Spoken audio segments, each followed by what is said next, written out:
దేవునికి స్తోత్రం. ప్రేమైన సహోదర సహోదరులకు శుభాభివందనములు. ఈరోజు దేని వాగ్దానము కీర్తన 81 అధ్యాయము 7వ వచనం. ఆపత్కాలమునందు నీవు మొరపెట్టగా నేను నిన్ను విడిపించితిని, ఉరుము దాగు చోట్లోనే నీకు ఉత్తరమిచ్చితిని. చూడండి, ఇక్కడ భక్తుడైతే ఎంతో గొప్పగా దేవుడు చేసినటువంటి కార్యాల్ని మనకి తెలియచేస్తూ ఉన్నాడు. ఆ భక్తుని యొక్క జీవితంలో ఆపదలు, కష్టములు, నష్టములు కలిగినప్పుడు అతడు దేవుని వైపు తిరిగి దేవునికి ఎంతో మొరపెట్టుకున్నాడు. దేవుడు ఆ మొర ఆలకించి ఆ యొక్క భక్తుణ్ణి ఎంతో గొప్పగా దేవుడు విడిపించారు.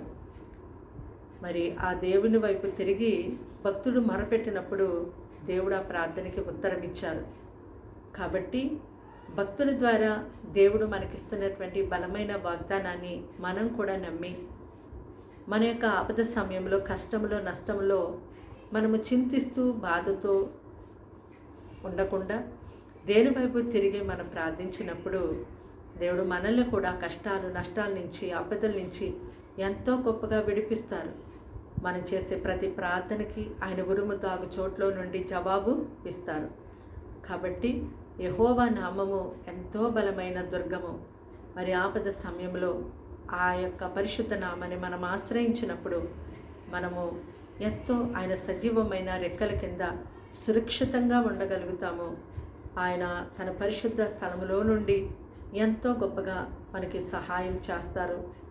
మన యొక్క ప్రతికూల పరిస్థితులన్నిటినీ సమాధానంగా మార్చి మనకి నెమ్మదిని కలిగచేస్తారు. ప్రార్థన.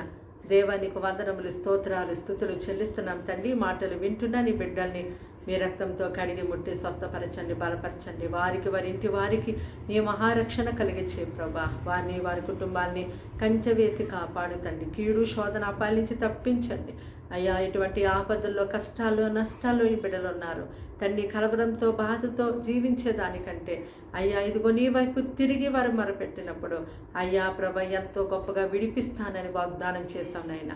అయ్యా ఈ మాటలు నమ్మి వారు ఆ రీతిగా ప్రార్థించేటకు, నీ తట్టు తిరిగి మొరపెట్టుకునేటకు వీరు లేవనెత్తండి.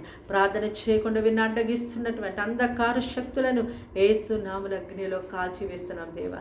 నీ గొప్ప విశ్వాసము, విధేయత, నమ్మకాన్ని వీరు కలిగించేద్దండి అయ్యా. తండ్రి దినమంతా వారిని, వారి కుటుంబాన్ని ఎంతో గొప్పగా కాచి దాచి కాపాడని, కీడు, శోధన, పాలించి తప్పించమని అయ్యా. సర్వ సమృద్ధితో వారిని ఆశీర్వదించమని, నెమ్మది, సమాధానం వారి సరిహద్దులో బలముగా దాయిచేయమని యేసు నామమున అడిగి వేడుకుంటున్నాము తండ్రి.